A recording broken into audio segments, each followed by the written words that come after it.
সুযোগ পোর্টাল দিয়ে আপনারা রিএডমিশন করতে পারবেন। যারা এইবার এইচএস ফাইনাল এক্সাম ফেল হয়েছে তারা অবশ্যই এই পোর্টালে এসে আপনারা সুযোগ পোর্টালের মাধ্যম দিয়ে রিএডমিশন করতে পারবেন। এখানে দেখতে পাচ্ছেন পোর্টালটা পুরোপুরিভাবে লাইভ হয়ে আছে। এখানে দেখতে পাচ্ছেন পোর্টাল ইজ কারেন্টলি অ্যাক্টিভেট।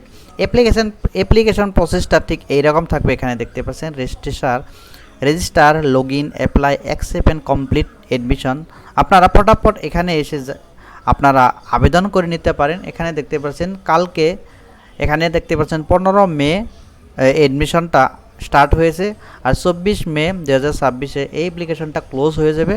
তো আপনারা দেরি না করে ফটাফট আপনারা সেই সুযোগ পোর্টালের দ্বারা রিএডমিশন করে নিতে পারেন। যারা এইবার 2026 সালের এইচএস পরীক্ষায় এক্সামটা খারাপ হয়েছে তারা অবশ্যই রিএডমিশন করে আবারও আপনারা সেই এক্সামে বসতে পারবেন। ইনফরমেশনটি যদি আপনার কাছে ভালো লাগে থাকে অবশ্যই ভিডিওটা লাইক করে চ্যানেলটি সাবস্ক্রাইব করে রাখবেন। ধন্যবাদ।